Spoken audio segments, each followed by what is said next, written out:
আর লিখবে দুর্গার বড় ছেলে কে? গণেশ। দুর্গার বড় ছেলে গণেশ, জানো তো মা? কার্তিক বড় ছেলে নয়।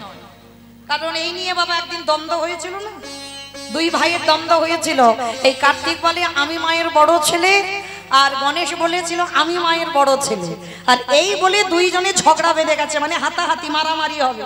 তা যখন ঝগড়া বেঁধে গেল তো মা দুর্গা একটা সিদ্ধান্ত দিয়েছিল কি না, শোনো, সেই আমার বড় ছেলে হবে যে গোটা পৃথিবী পর্যটন করে, মানে গোটা পৃথিবী ঘুরে যে আগে সে মায়ের কোলে বসবে, সেই হবে আমার বড় ছেলে।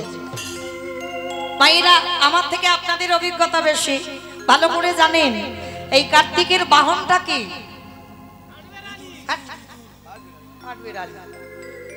আমাকে গো ময়ূর। আর গণেশের বাহন ইঁদুর। বাবা, সে তো গর্ত দেখলে ঢুকে যাবে, তাই না? ওর দ্বারা পৃথিবী পর্যটন অসম্ভব। তার দুই ভাইয়ে যখন মা আদেশ দিয়েছিল যে পৃথিবী ঘুরে আমার কোলে বসবে সেই হবে আমার বড় ছেলে, তা কি করেছে দুই ভাই তখন হাসি ঠাট্টা করছে। কেন? তা কার্তিক বলছে দেখ ভাই, তুই তো পারবি না, কারণ তোর বাহন ওইটুকু একটা ইঁদুর, সে যদি জল দেখে 10 পা দূরে যাবে, আবার যদি গর্ত দেখে তো গর্তের ভিতরে ঢুকে যাবে। তাহলে একটা কাজ কর, আমার বাহন তো ময়ূর, মানে এমন উড়বো, উড়ে পৃথিবী পর্যটন করে আমি মার কোলে বসবো, আমি হব মায়ের বড় ছেলে। দুই ভাইয়ে ঝগড়া করে বেরিয়ে গেল। আর দেখবেন বাবা, বেটেদের গাঁটে গাঁটে বুদ্ধি, যারা একটু বেটে সেটে হয়, অপরাধ নেবে না, কাউকে উদ্দেশ্য করে বললাম না, কান বলে নিচ্ছে, হরি বল। যারা বেটে খাটো মানুষ না, তাদের একটু বুদ্ধিটা তীক্ষ্ণ হয়। তা গণেশ তো একটু বেটে সেটে ছিলেন, নাটা মতো। তা মনে মনে ভাবছে কার্তিক তো চলে যাচ্ছে উড়ে, কিন্তু আমার বাহন ইঁদুর, একে নিয়ে তো পৃথিবী ঘোরা যাবে না। তাহলে কি করব? কৈলাসের মাঝখানে বাবা মাকে বসিয়েছে, আর বাবা মানে শিব দুর্গাকে বসিয়ে ওই ইঁদুরের পিঠে চড়ে ওই কৈলাসটাকে মাত্র 3 বার প্রদক্ষিণ করেছে। আর 3 বার প্রদক্ষিণ করে গণেশ কি করেছে? মা দুর্গার কোলে এসে বসেছে, আর মা হাত দিয়ে লাড্ডু দিয়েছে, আমার গণেশ ঠাকুর বসে বসে লাড্ডুগুলো খাচ্ছে। আর এদিকে বাবা কার্তিকের কাল ঘাম ছুটে গেছে, সে পৃথিবী জয় করে আসছে, ময়ূরের পিঠে ঘোড়া ঘাড়ি করে।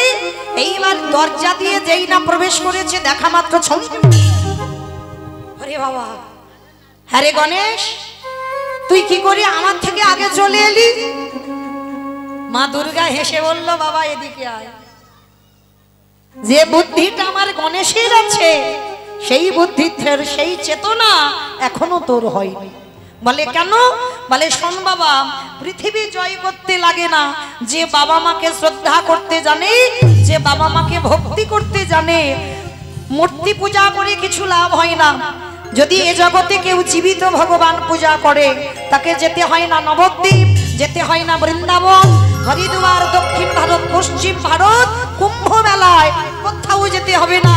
যদি কেউ একবার জীবিত ভগবান পূজা করে, নিতাই গৌর প্রেমানন্দে হরিব। আর জীবিত ভগবান হলো যে যার ঘরের বাবা মা। যাও কোথায় কার্তিক, কিন্তু তোমার ভাই গণেশ ওরে পৃথিবী জয় করতে লাগেনি, ও বাবা মাকে 3 বার ঘুরে ও পৃথিবীর প্রদক্ষিণের কাজ করে নিয়েছে। তাই আমি মা হয়ে আদেশ দিলাম, বড় ছেলে তুমি নও, বড় ছেলে হলো আমার গণেশ। ওই জন্য কার্তিক বড় ছেলে নয়, গণেশ হলো মা দুর্গার বড় ছেলে। এইবার এই গণেশের উপরে দায়িত্ব দেওয়া হয়েছিল, বর্ণনা করবে ব্যাসদেব, আর ভাগবতটা লিখবে গণেশ। হরি বল।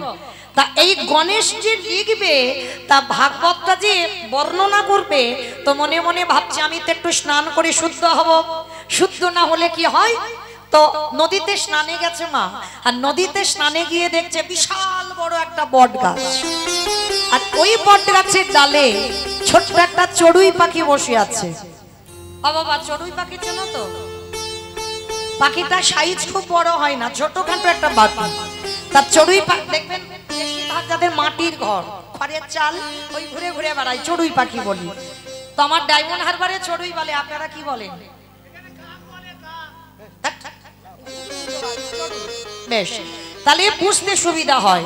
তাহলে মায়েরা এই চড়ুই পাখিটা একবার করে বট গাছের ডালে বসছে আর একবার করে উড়তে উড়তে এসে ওই নদীর জলে পড়ছে।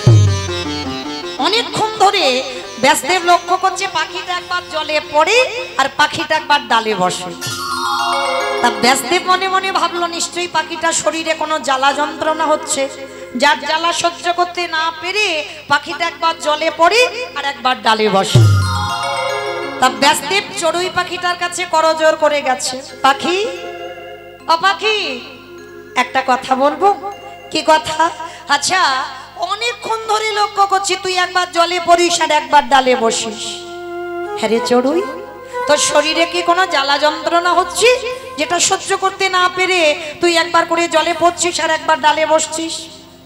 পাখিটা মুচকি মুচকি হেসে বলছে, ব্যাসদেব তুমি ভুল ভাবছো, আমার শরীরে কোনো জ্বালা যন্ত্রণা হয়নি। তাহলে একবার জলে পড়িস আর ডালে বসিস কেন? কেন জানো? আজকের আমি সিদ্ধান্ত নিলাম, এই যে নদীর জলটা দেখছো বড় নদী, এই নদীর জলটাকে আমার ছোট্ট চঞ্চুতে করে, মায়েরা চঞ্চু মানে কি? ঠোঁট। চঞ্চু মানে ঠোঁট। তো পাখিটা বলছে আমার এই ছোট চঞ্চুতে করে মানে ঠোঁটে করে ওই নদীর জলটাকে ঠোঁটে তুলে বট গাছের পাতায় রেখে ওই নদীর জলটাকে শুকনো করে দেব। ব্যাসদেব খিলখিল করে হেসে উঠেছে, আরে মাথা ঠিক আছে তো? একটা সামান্য পাখি আবার চড়ুই, হ্যাঁ যদি ঠিক ঠিক বাবা কেউ একেবারে চেপে ধরে পাখিটা মরে যাবে, আর তুই ওইটুকু পাখি হয়ে তুই কিনা মনে করছিস তোর ওইটুকু ঠোঁট। আবার লক্ষ্য করেন মা বট গাছের পাতায় রাখছে জল, পাতা দিয়ে গড়ি আবার নদী পড়ে যাচ্ছে। পাতায় জল থাকে, নদী পড়ে যাচ্ছে। তা পাখিটা বলছে কেন আমি পারবো না? বলে পারবি না কেন জানিস? কারণ এইভাবে যদি তুই জনম জনম ধরে চেষ্টা করিস তুই নদীর জল শুকাতে পারবি না। কারণ যতবার পাতায় রাখবি ততবার তো গড়ি আবার নদীতে পড়ে যাবে। তাহলে হাজার হাজার জনম কোটি কোটি জনম যদি চেষ্টা করিস পারবি না। রাগ ধরে গেছে পাখিটার। ব্যাসদেব আমার ক্ষুদ্র প্রাণ বলে তুমি আমায় তাচ্ছিল্য করছো, কিন্তু ব্যাসদেব তুমি একবার মনে করেছো? তুমি তো আসবার কালে মনে মনে ভাবলে ভগবানের অনন্ত কোটি নাম, ওই অনন্ত কোটি নামে আমি 7টা খণ্ডে সমাপ্ত করে দেব। সরস্বতী মল্লিক, যে রাধে সরস্বতী মল্লিক যদি এখানে থাকেন আপনি একটু অফিসে যাবেন, আপনাকে অনেক খোঁজ করছেন। সরস্বতী মল্লিক যদি কেউ আছেন একটু অফিসে দেখা করবেন। নিতাই গৌর প্রেমানন্দে হরি বল। তা চড়ুই পাখিটা বলছে ব্যাসদেব তুমি যদি একটা মনুষ্য কুলে জন্ম নিয়ে ভগবানের লীলা 7টা খণ্ডে শেষ করব এই মনোভাব যদি তোমার আসে, তাহলে আমি কেন একটা চড়ুই পাখি হয়ে ভাববো না যে আমি আমার ছোট্ট চঞ্চুতে করে নদীর জলটাকে তুলে নদীটাকে শুকাতে পারি? ব্যাসদেবের চৈতন্য হলো তাই তো। আমি একটা মনুষ্য কুলে জন্ম নিয়ে আমি কি করে পারবো এই নদীর জলটাকে শুকাতে, এই ভগবানের লীলা শেষ করে দিতে? মনে মনে ভাবলেন। আর ওই চড়ুই পাখিটার কাছে করজোড় করে বলল, সত্যি করে বলো তুমি কে? পাখিটা তো অন্য কেউ নয়, পাখিটা ছিল দেবর্ষি নারদ। যার কথা হয় না রোদ তিনি হলেন নারদ। তো ওই নারদ মুনি চড়ুই হয়েছিল কেন? ব্যাসদেবের গুরুদেব তো দেবর্ষি নারদ। মনে রাখতে হবে বাবা, শিষ্য যদি কুপথে চলে যায়, শিষ্য যদি সুপথে আসতে না পারে, গুরুদেবের কর্তব্য ছলে বলে কলে কৌশলে সেই শিষ্যকে সুপথে আনতে হবে। এটা গুরুদেবের দায়িত্ব। কারণ একটাই কথা আমাদের শিরোয় রাখতে হবে বাবা, কৃষ্ণ রুষ্ট হলে গুরু রাখিতে পারে, আর গুরু রুষ্ট হলে কৃষ্ণ রাখিতে না। এ জগতে যদি কৃষ্ণ রেগে যায় ভক্তের উপরে, গুরুদেবের সে সাধ্য আছে, সে ক্ষমতা আছে যে শিষ্যকে রক্ষা করবে। কিন্তু গুরু যদি রুষ্ট হয়, আমার কৃষ্ণের ক্ষমতা নাই। যে শিষ্যকে সুপথে আনবো। তাহলে গুরু যদি ধরতে হয় তেমন গুরু ধরুন। মনুষ্যকুলে জন্ম নিয়ে যেটা আমরা করে দেখাতে পারি, অন্য কোনো জন্মে আমরা করে দেখাতে পারি না। এই যে মনুষ্য জন্মে আমরা জন্ম নিলাম, ভজন কিরকম করতে হয় শিখে নাও মা, সাধনা কিরকম করতে হয়। আমাদের মতো একজন সাধারণ একজন নারী গো, জন্ম থেকেই ভক্ত বাড়িতে জন্ম হয়েছিল, কিন্তু মেয়েটা জন্মাবার পরে যে বাড়িতে বিয়ে দেওয়া হলো বাবা, ঘোর নাস্তিক। মায়েরা কথাটা একটু মন দিয়ে শুনবে, যদি কারো চেতনা ফিরে যায়। ভক্ত পরিবারে জন্ম নিল মেয়েটা, বাবা মা প্রসাদ ভোজি, গর্ভ থাকাকালীন থেকে মেয়েটা প্রসাদ পায়। জন্ম থেকে ভক্ত বাড়িতে গীতা পাঠ, ভাগবত পাঠ, হরিনাম সংকীর্তনে সর্বদা মেয়েটা ডুবে থাকে। মেয়ে যখন বড় হলো, দেখাশোনা করে বিয়ে দেওয়া হলো মা। বাবা মা আদর করে মেয়েটার নাম রেখেছিল শক্তুমা। তা মেয়েটার বিয়ে দেওয়া হলো, কিন্তু যে বাড়িতে বিয়ে দিয়েছে বাবা ভক্ত বাড়ি নয়, ভক্ত পরিবারও নয়। ভক্ত মানে শুধু বাবা এটাই বুঝবেন না যে তিলক সেবা করা থাকবে, গলায় মালা থাকবে, গেরুয়া বসন থাকবে, তবেই ভক্ত। কালকের প্রথমেই বলেছি হরিবাসরে, ভগবান চিনবে চরণে, ভক্ত চিনবে নয়নে। একবার কৃষ্ণ নয়নের নামে যার হৃদয় না দলে ওঠে, সে বাবা যতই আচরণ করুক না কেন সবটাই বিফল হবে। ভক্তি যার কৃষ্ণ তার সর্বশাস্ত্রে কয়, ভক্তি না থাকিলে কৃষ্ণ দেখিও বাকিবা। তো আজকে লক্ষ্য করে দেখেন, এই শক্তমা যে বাড়িতে বিয়ে হলো মানে একেবারে নাস্তিক। নাস্তিক বলতে কি, কোনোদিন ভগবান পূজা অর্চনা হয় না। সে বাড়িতে গীতা পাঠ তো দূরের কথা, ভাগবত পাঠ তো দূরের কথা, কোথাও যদি গ্রামে হয় বাড়ি থেকে কেউ শুনতে যাওয়ার অধিকারও ছিল না। এই যে আপনারা ছুটে এসেছেন সংসার ধর্ম সব ত্যাগ করে, এই যে দুটো তিনটে দিন এই হরিবাসরে বসে থাকেন, এই যে ছুটে এলেন, কিন্তু এই অধিকারটা শক্তমার শ্বশুর বাড়িতে ছিল না। এত এত বাবা কঠিন শাসন ছিল। কিন্তু শক্তমা বিয়ের পরে একটা দিন বাপের বাড়ি নালিশ জানায়নি যে মা এই বাড়িতে আমি কৃষ্ণ বলে কাঁদতে পারি না, কৃষ্ণ বলে কাঁদা বাড়ো, কৃষ্ণ ভজন করা বাড়ো, যদি একটু গীতা পড়তে যাই সেটাও বাড়ো, গ্রামে যদি কোথায় হরিনাম যজ্ঞ হয়, ভাগবত পাঠ হয়, সেখানে শুনতে যাওয়াও বাড়ো। একটা দিনের জন্য শক্তমা বাপের বাড়ি জানাই। মনে করেছিল আমার সাধনা যদি সঠিক হয়, এই পরিবারটাকে আমি কৃষ্ণ ভক্তের পরিবার করব। কারণ মনে রাখতে হবে, সংসার সুখের হয় পুরুষের গুণে। প্রবাদ বাক্য না, খনার বচন, রমণীর গুণে, পুরুষের গুণে নয়। সংসার সুখের হয় রমণীর গুণে। ঘরের নারীকে ঠিক হতে হবে, নারী হচ্ছে শক্তি, আর নারী যদি ঠিক না হয় সে সংসার কোনোদিন সুখের হবে না, হতে পারে না। তো আজকের শক্তমা কি করেছে, কোনোদিন বাপের বাড়ি জানালো না, কিন্তু মনে একটা সংকল্প ছিল যে আমি কোনো না কোনো দিন আমার পরিবারটাকে কৃষ্ণ ভক্তের পরিবার করব। স্বামী জুয়া খেলে, তাস খেলে, নেশাগ্রস্ত মাতাল। একটা ভক্ত মেয়ে কোন বাড়িতে এসে পড়েছে দেখো। একদিন শক্তমা সংসারের যাবতীয় কর্ম করে, সকালবেলা ওই বাসন মাজছে বসে বসে, আর হঠাৎ কয়েকজন বৈষ্ণব রাস্তা দিয়ে যাচ্ছে, আর রাস্তা দিয়ে বলা বলি করতে করতে যাচ্ছে যে আজকে থেকে এক সপ্তাহ এই গ্রামে ভাগবত পাঠ হবে। তা শক্তমা বাসন মাজতে মাজতে মনে মনে ভাবলো, আজ আমি আমার স্বামী এলে আর শাশুড়ি মার কাছ থেকে অনুমতি নেব, আর নিয়ে আমি একটু ভাগবত আসরে যাব। অনেক দিন হয়ে গেল আমি একটু ভাগবত শুনি না, আর শাশুড়ি মার অনুমতি নিয়ে আমি ভাগবত শুনতে যাব। তো আজকে শক্তমা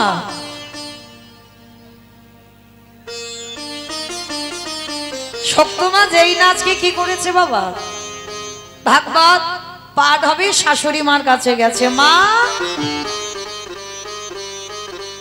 আমা একটা কথা বলবো। তখনকার দিনে শাসন তো মা খুব, হরি বল, এত শাসন ছিল বাবা, এখন তার ঘোমটা টোমটার বালাই নাই। আর ঘোমটা দিবে কি করে বাবা, সব যদি চুড়িদার নাইটি হয়ে যায়। কিন্তু তখনকার মায়েদের সংসারে ছিল মাথার ঘোমটা টলতো না। তা সপ্তমা মাথায় কাপড়টা দিয়ে শাশুড়ি মার কাছে এসেছে, মা ও মা একটা কথা বলবো। কি বৌমা? ও মায়েরা, ও তো শাশুড়ি নয়, শ্বাস উড়িয়ে দেয়। শাশুড়ি নয়, শ্বাস ওড়ায়। তো এমন শাশুড়ি মানে এমন এমন কথা বলবে বাবা, বৌমা সবসময় ভয়ে ভয়ে কাঁপে। এরকম শাশুড়ি অনেক বাড়িতে আছে। তো আজকে এই সপ্তমা বলছে, মা ওমা তুমি আমার অনুমতি দাও না, আমি একটু ভাগবত শুনতে যাব। অসম্ভব! তুমি আমার বাড়ির বউ হয়ে তুমি কিনা যাবে ভাগবত আসরে? হ্যাঁ, সবাই ওই হরি হরি করে নাচবে আর তুমি ওই নাচের আসরে যাবে? আমি তোমাকে যেতে দিতে পারি না। আর আসুক, এক্ষুনি ছেলে আসুক, আর ছেলে এলে আমি ছেলেকে বলবো তুই ভাগবত শুনতে যাচ্ছিস। তা যেই না বাবা শাশুড়ি মা রেগে গেছে, ছেলে বাড়িতে ফিরেছে, ছেলের কানে লাগিয়েছে, মা শুনবি, তোর বউ আজকের আমার কাছে বলতে এসেছে আমাদের গ্রামে ভাগবত হবে, তোর বউ নাকি ভাগবত আসরে যাবে। যখনই স্বামী শুনেছে বাবা, একেবারে মদমাতাল স্বামী, তো সঙ্গে সঙ্গে ওই উঠানে পড়েছিল বড় একটা বাঁশ, ওই বাঁশটা টেনে নিয়ে সপ্তমাকে মারছে, দূর হয়ে যা, বেরিয়ে যা, দূর হয়ে যা।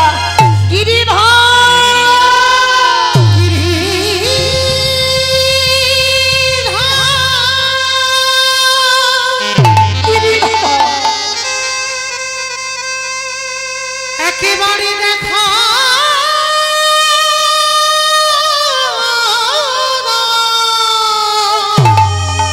কি আমার অপরাধ ছিল গিরি,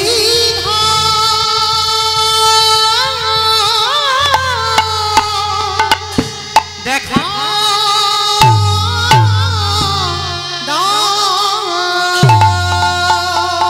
এত মারা মেরেছে শুধু ভাগবত শুনতে যাবে বলেছে বলে। শাশুড়ি স্বামী দুজনে মিলে মেয়েটাকে এত মারা মেরেছে, সর্ব অঙ্গ দিয়ে রক্ত ঝরে ঝরে পড়ছে। ঘরের মধ্যে গিয়ে জানালা দরজা বন্ধ করে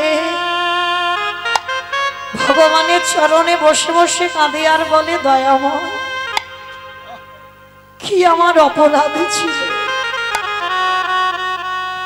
কি আমার অন্যায় ছিল বলতে পারো? যে অপরাধের জন্য একটু তো তোমার ভজন কীর্তন শুনবো বলতে চাইলাম, তার জন্য আমার শাশুড়ি আমার স্বামী ধরে কি মার মারলো। তুমি কি আমার চোখের জল দেখতে পাও না? তুমি কি আমার ডাক তোমার কানে চাই না? বসে বসে কাঁদছে আমার গিরিধার।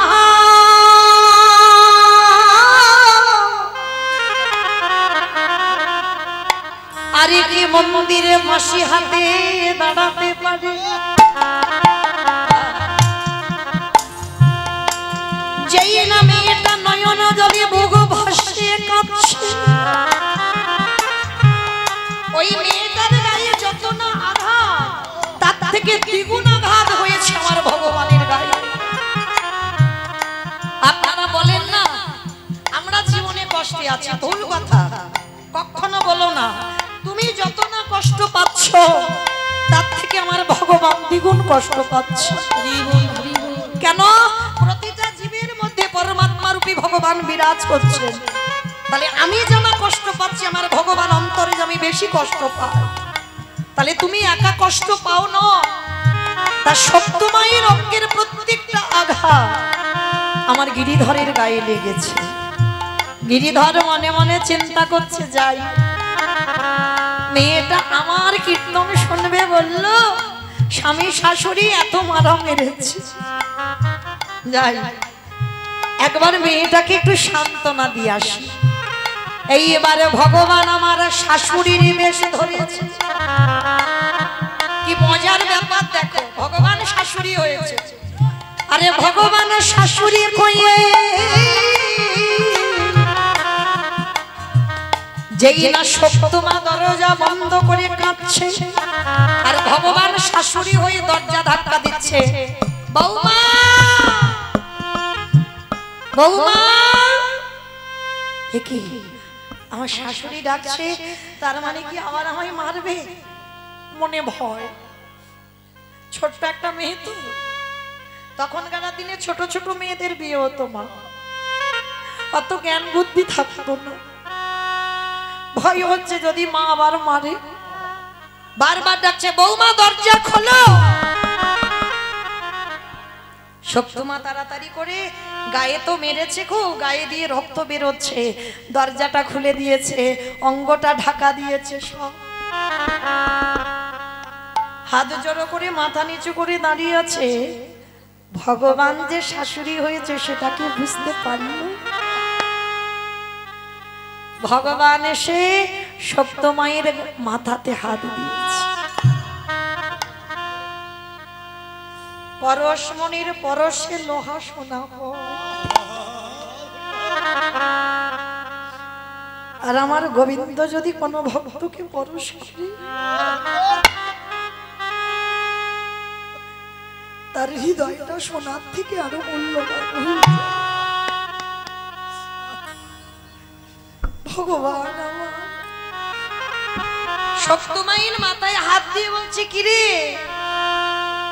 আমি মেরেছি, বড় কষ্ট হয়েছে, আমি মেরেছি বলে তোর ব্যথা লেগেছে, কই দেখি কোথায় কোথায় মেরেছি। ভগবান হাতগুলো দেখলো, মেরেছি, রক্ত ঝরছে,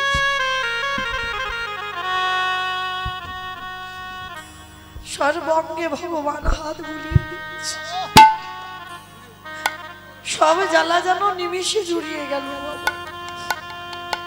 শাশুড়ি মা মাথায় হাত দিয়ে বলছে, এই মেয়ে, আমি বকেছি বলি, মেরেছি বলি যাবি না? যা, আমার ছেলে এখন ঘরে ঘুমাচ্ছে, ছেলে তো জানতে পারবে না, যা তুই এই রাত্রিবেলা তুই ভাগবত শুনতে যা, আর শোন, ছেলে তো জানবে না, সকাল সকাল চলে আসবি। আর আরেকটা কথা, ওই ভাগবত শেষ করে আমার জন্য একটু প্রসাদী নিয়ে আসবি। ওটা শাশুড়ি নয়, ভগবান শাশুড়ি হয়ে অনুমতি দিল। আর এদিকে সপ্তমা তো অবাক, মা আমি যাব ভাগবত শুনতে। কেন রে? আমি বলছি অনুমতি দিচ্ছি, তুই যাবি না কেন? যা যা যা, তাড়াতাড়ি চলে যা, আমার ছেলে ঘরে ঘুমাচ্ছে, জানতে না পারে, চলে যা। ভগবান শাশুড়ি হয়ে দরজাটা খুলে দিল, শাশুড়ির কাছ থেকে অনুমতি নিয়ে বৌমা চলে গেল আজ সেই ভাগবত আসরে।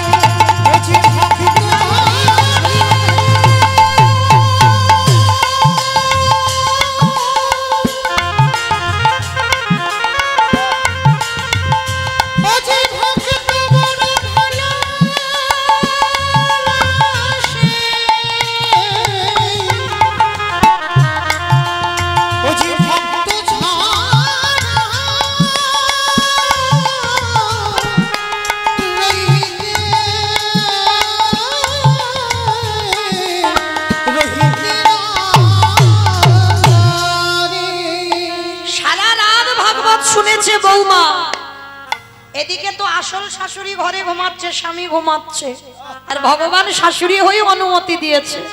সারা রাত ভাগবত শুনেছে, প্রসাদীটা নিয়ে বাড়িতে ফিরবে। আর এদিকে সকাল হয়ে গেছে, শাশুড়ির ঘুম ভেঙে গেছে, আর ঘুম ভেঙে গিয়ে দেখে না বৌমার ঘরে বৌমা নেই। এত বড় মেয়ে স্পর্ধা, আমার অনুমতি না নিয়েও চলে গেল ভাগবত শুনতে।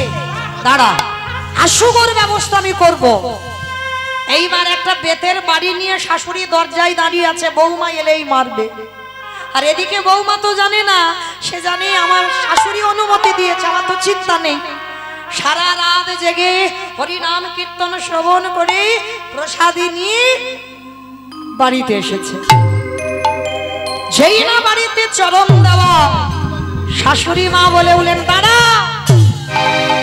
দাঁড়া, কার অনুমতি নিয়ে গেলি তুই ভাগবত শুনতে?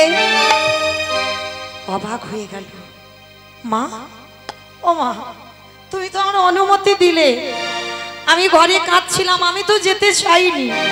তুমি তো বললে তোমার ছেলে ঘুমাচ্ছে, তুই ভাগবত শুনতে যা। আমি তো তোমার অনুমতি ছাড়া করিনি কাজ। তবে রে, এত বড় মিথ্যাবাদী!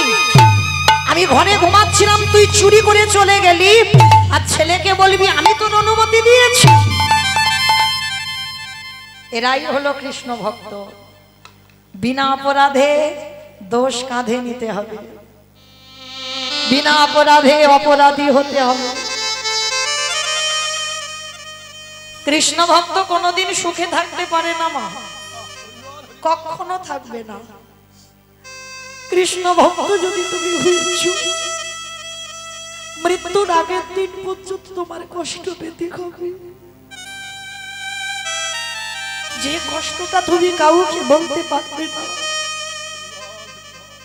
কারণ কৃষ্ণ ভক্ত যারা, যে করে আমার আশ তারে করি সর্বনাশ নয়। ভগবান জীবনে সর্বনাশ করে না বাবা, কারণ ভক্ত তার জীবন, ভক্ত তার প্রাণ। সর্বনাশ নয়, সর্বনাশ। কথা বানানগুলো খেয়াল করতে হবে। যে করে আমার আশ তারে করি সর্বনাশ। সর্বনাশ মানে আত্মীয় পরিজন, বন্ধু বান্ধব, জায়গা জমি সম্পত্তি, যাকে তুমি সব থেকে বেশি ভালোবাসতে, জীবনে প্রথমবারেই ভগবান আগে কেড়ে নেবে। কেন? ওকে যদি কেড়ে না নি, ও সারা জীবন আমার হতে পারবে না। সব নাশ করে দেবে, আর সব নাশের পরেও যদি আমার চরণ না ছাড়ি, তারপর হয়ে যায় আমি সেই দাসের অনুদাস। নিতাই গৌর প্রেমানন্দে হরি।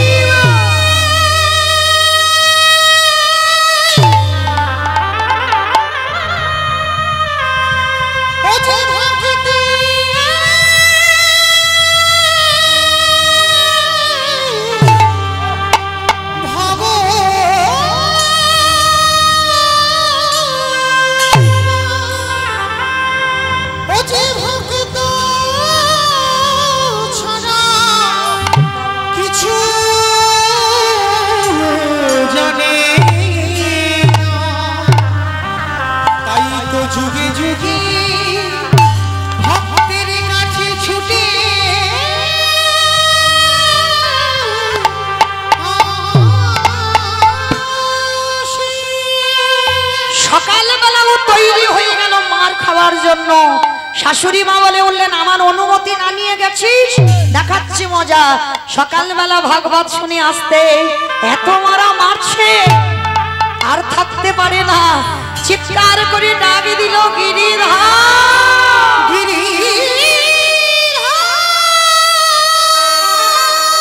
তোমারে ভালোবাসি বলে এত কষ্ট কেন দাও?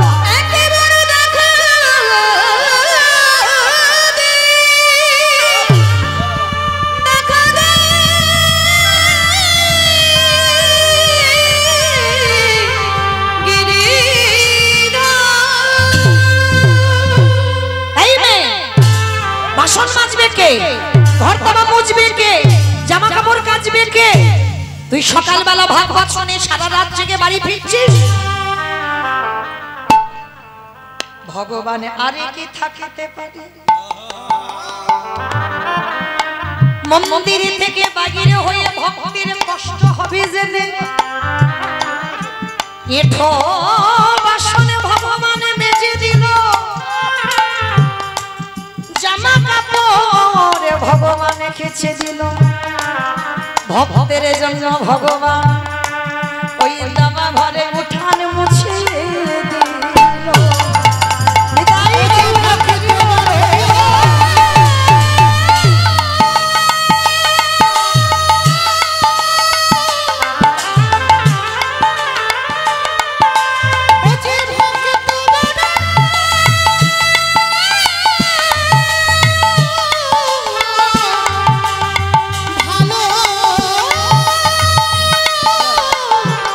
বাসি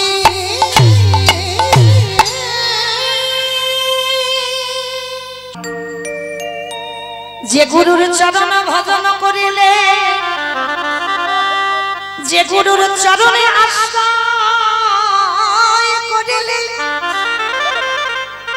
একেবারে যদি গুরু চরণ ভজন করা যায়, ওই গুরু চরণ না ধরলে আমার নিতাইয়ের কৃপা পাওয়া যায় না। নিতাই চাঁদের কৃপা না হলে আমার গৌর চাঁদের কৃপা পায় না। গৌর চাঁদের কৃপা না হলে আমাদের ব্রজে যাওয়া যায় না। আরে ব্রজে যদি কেউ যেতে না পারো, ওই রাধা গোবিন্দের যুগা যুগলে দেখা পায় না। হরি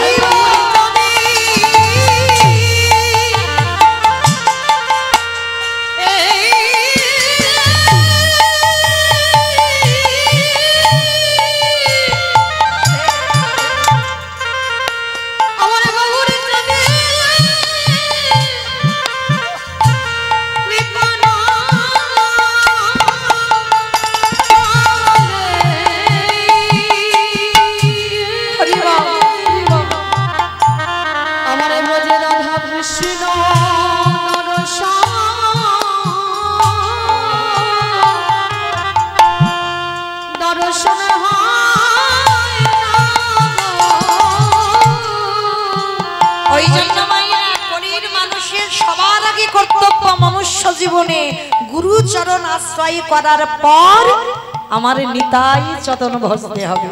কারণ এই নিতাই চরণ না ভজলে কৃপা হবে না। কেন জানো? অগণিতাই পদ কমল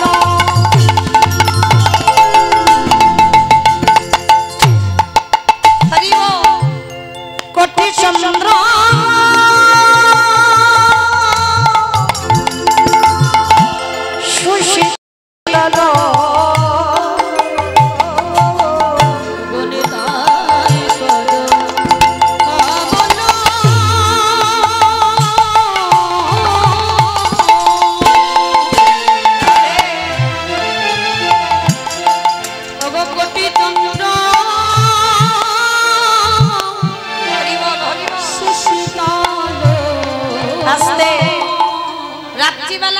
চাঁদ উদয় হয়ে মা চাঁদের শীতলতা দান করে।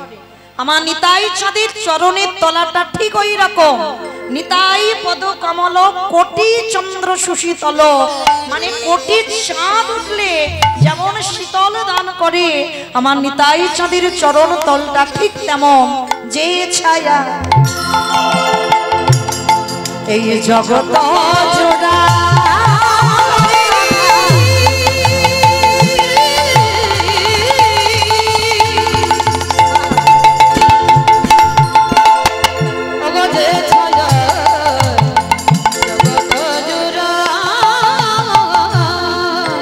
বলি হ্যাঁ নিতাই বিনে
রাধা কৃষ্ণ পাইতে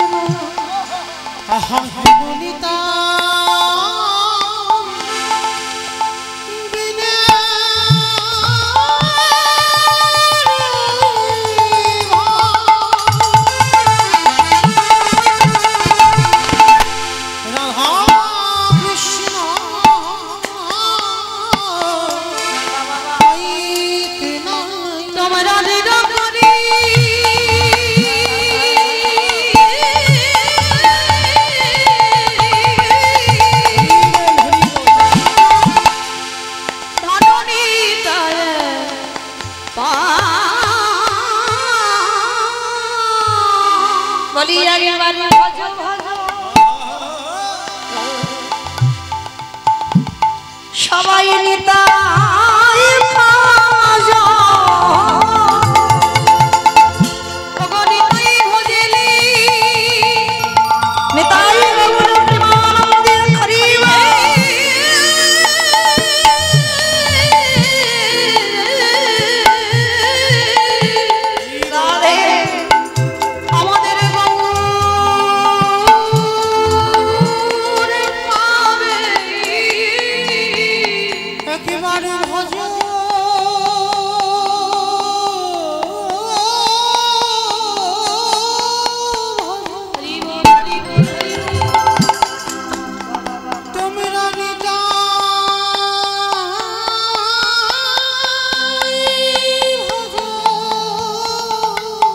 শুধু ভজলে হবে না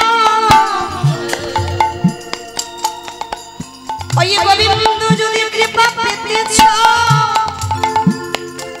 একেবারে ভক্ত ধুলা সঙ্গে মাখো ও গো জয় রাধে শ্রী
শুধু ধুলা মাগলে হবে না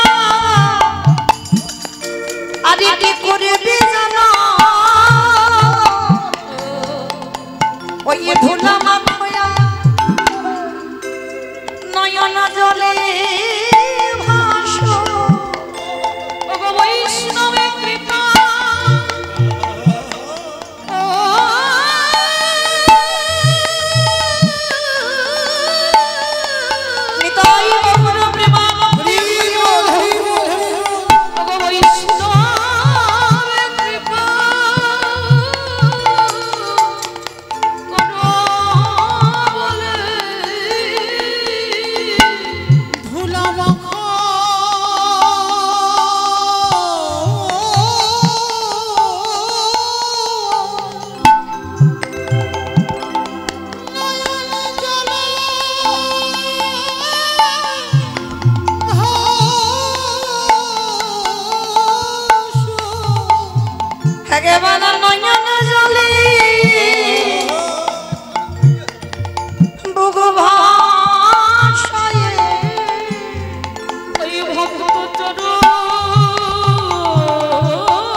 हमारे भगवान किया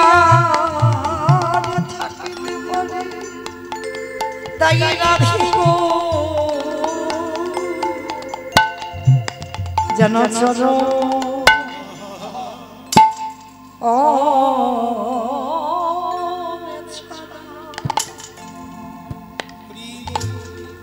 छाड़ा राधी को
আমারে দেখো মন প্রাণ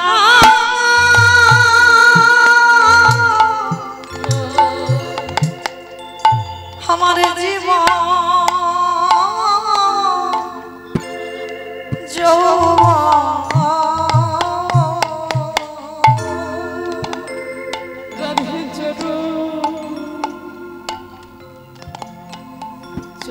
ছড়া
প্রতি জন্মে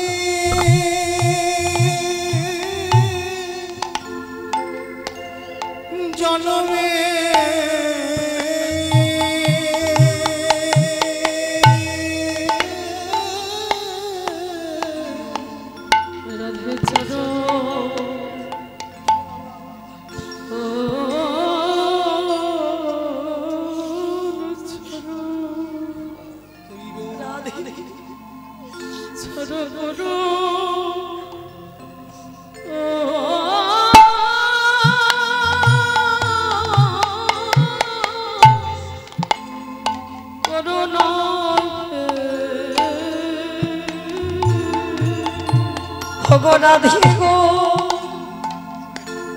তুমি যদি কৃপাময়ী তুমি যদি করুণাময়ী হয়ে থাকো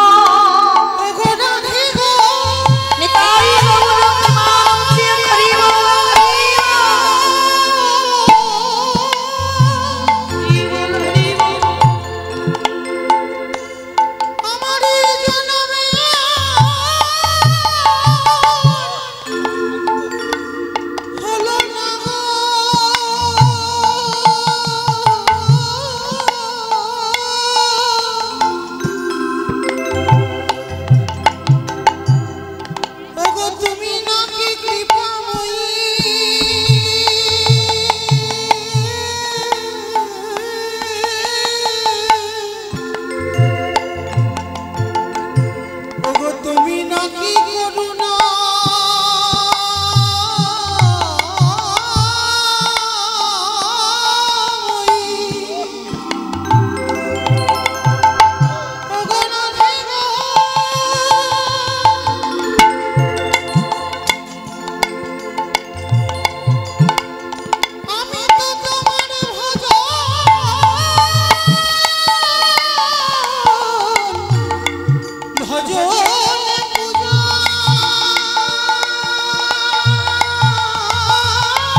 আমারে কেশে ধরে তুমি শিখাইয়ে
আবার যদি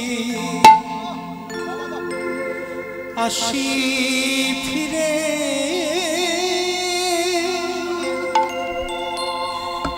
আমায় দিও মানব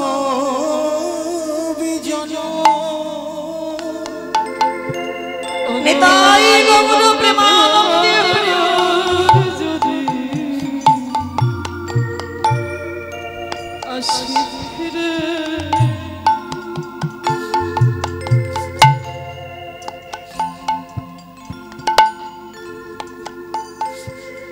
আমায় দিও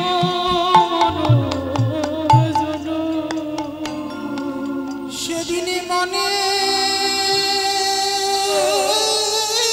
সাজে ভজব তোমার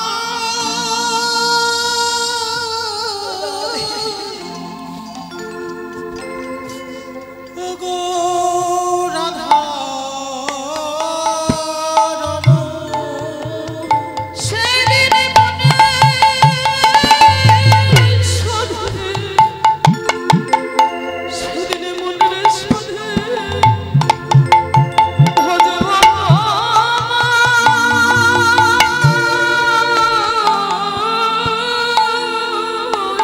নিতাই গৌর প্রেমানন্দে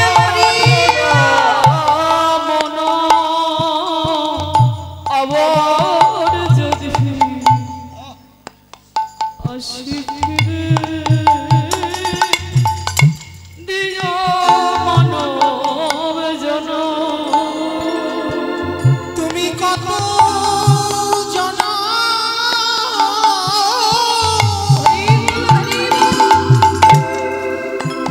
ওগো পারে গো রে দা তুমি কথা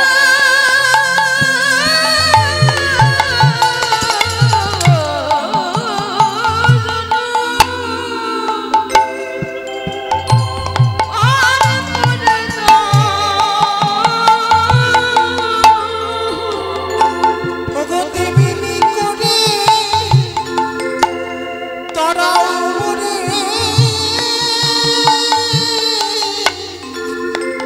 ওগো রাধা রমণ ওগো তেমনি করে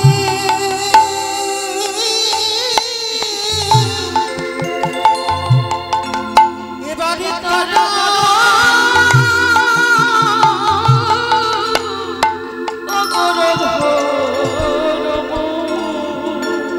দয়ালি আবার যদি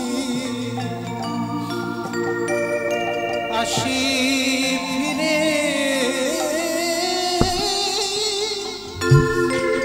তুমি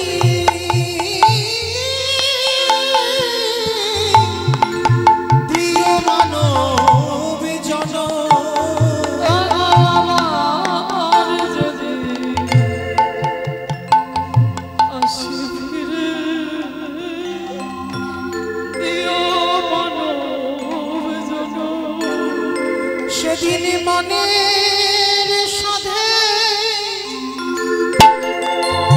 জীব তোমার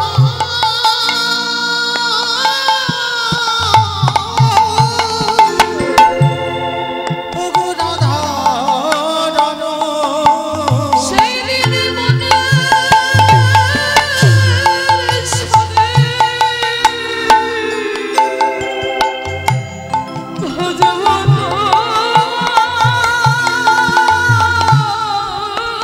নিতাই গৌর প্রেমানন্দে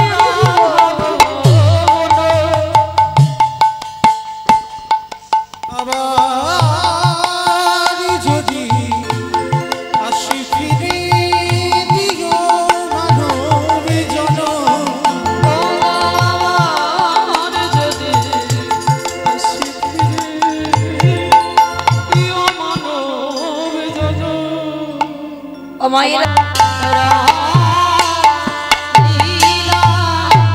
হরি বল হরি বল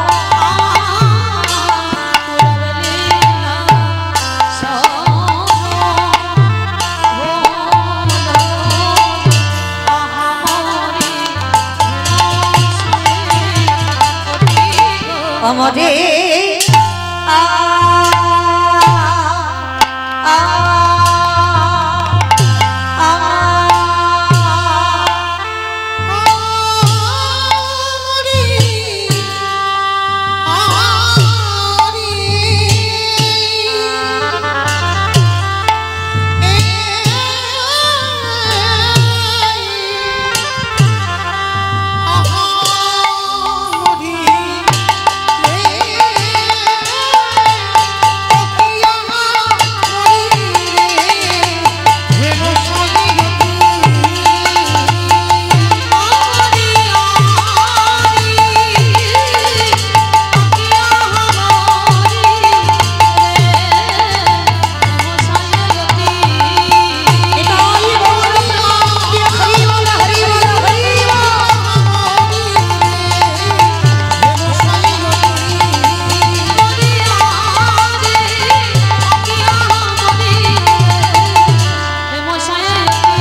অতি গৌরা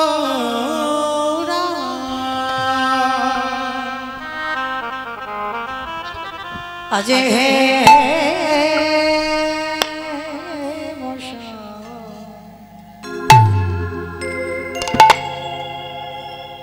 হে মশায়তি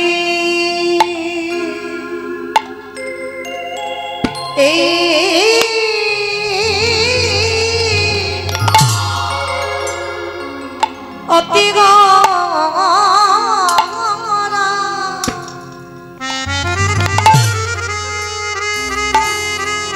প্রভু আমার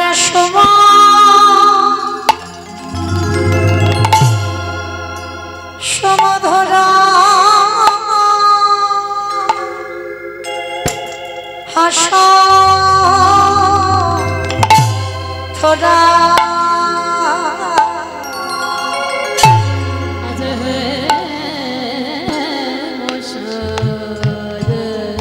হরি বল হরি বল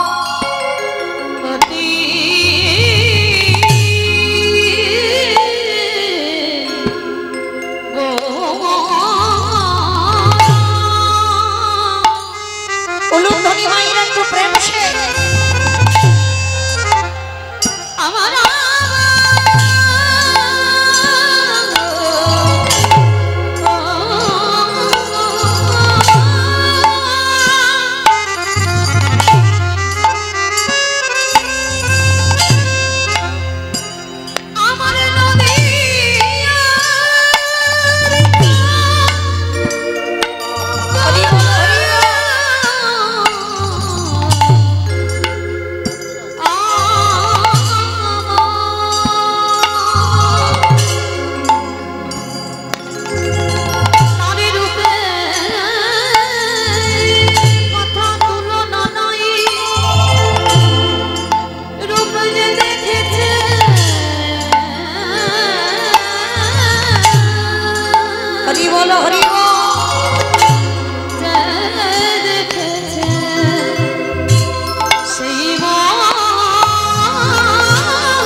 মশাই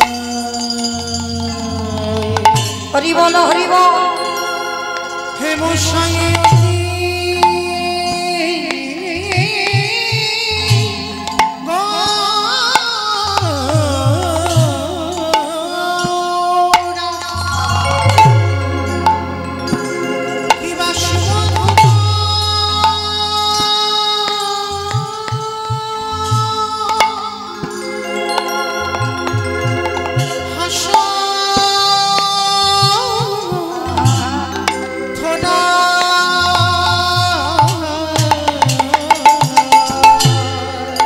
অগজব জন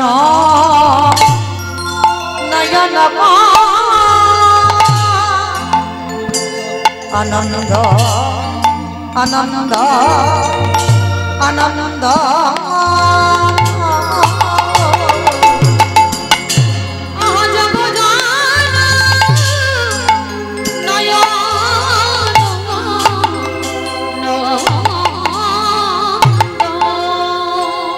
প্রভু আমার উদয় হয়েছে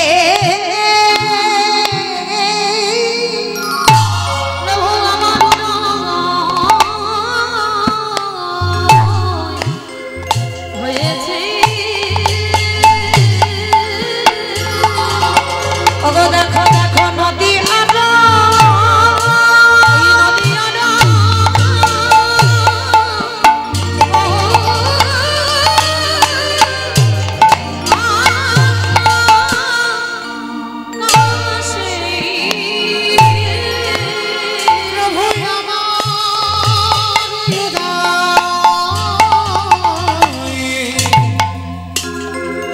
উদয় হয়েছে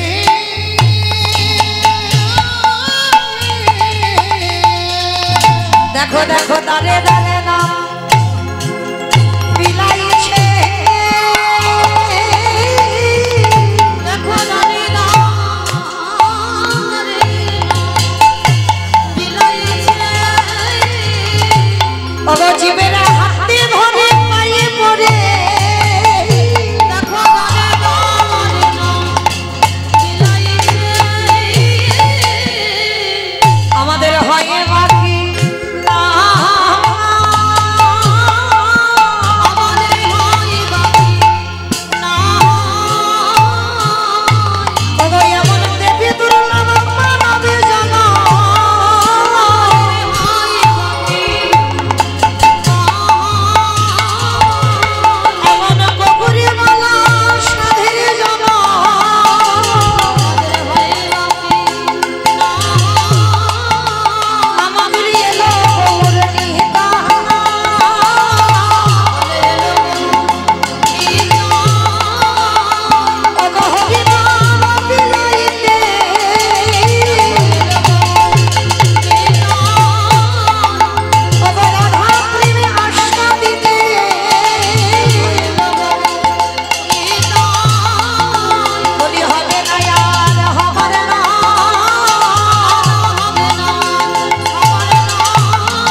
হে মাধবী সুন্দরায় হে মাধব দ্বিতীয় ছবি সুন্দরায় তস্মৈ মহাপ্রেম রস প্রদায় চৈতন্য চন্দ্রায় নমো নমস্তে চৈতন্য চন্দ্র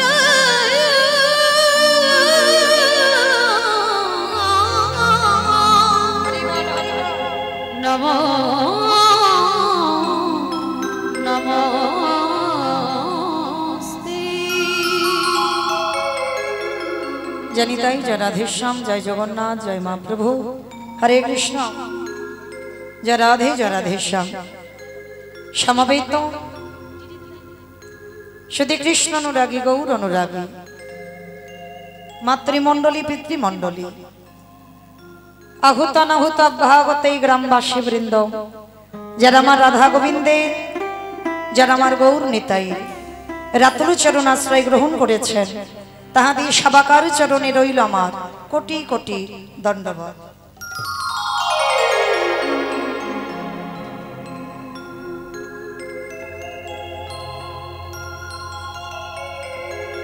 তারপরে জানাই এখানে যত সাধু গুরু ব্রাহ্মণ বৈষ্ণব আছেন, তাহাদের পাদ পদ্মে রইল আমার ভক্তিপূর্ণ দণ্ডবত প্রণাম।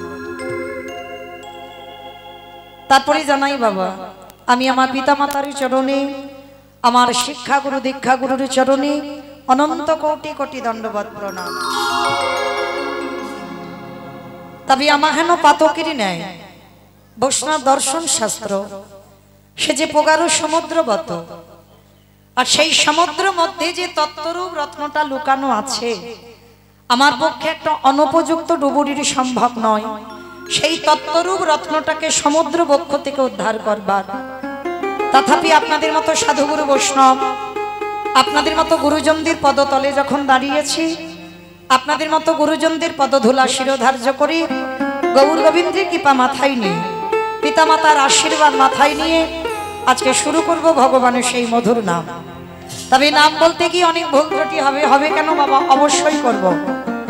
নিজ নিজ সন্তান মনে করে, নিজ নিজ ভগ্নী মনে করে সেই ভুল ত্রুটিকে ক্ষমা করে দেবে। কারণ একটা কথা মনে রাখতে হবে বাবা, যে নাম চতুর্মুখী ব্রহ্মাচারীটি বদনে বর্ণনা করতে পারেন নাই, যে নাম গ্রন্থের রাজা শ্রীমদ্ ভাগবত গ্রন্থ, সব থেকে গ্রন্থের সব থেকে বড় গ্রন্থ, গ্রন্থের রাজা শ্রীমদ্ ভাগবত। আর এই শ্রীমদ্ ভাগবত গ্রন্থ যিনি রচনা করেছিলেন, যিনি ছিলেন ব্যাসদেব। মায়েরা, ব্যাসদেবের মনে একদিন অহংকার জন্মেছিল। শুধু এই আপনাদের আমাদের মতো মানুষের মনে অহংকার আসে, আর দেব দেবী বা যারা মহাপুরুষ তাদের মনে অহংকার আসে না? আসে। এই ব্যাসদেব একদিন সিদ্ধান্ত নিয়েছিলেন ভগবানের যত যত লীলা বাবা 7টা খণ্ডে শেষ করে দেবে, লীলার বাকি রাখবে না। যত যত ভগবানের লীলা আছে 7টা খণ্ডে সমাপ্ত করবে। তো এই কথা ভেবে ব্যাসদেব কি করেছিল? মনে মনে ভাবছে আমি তো রচনা করব,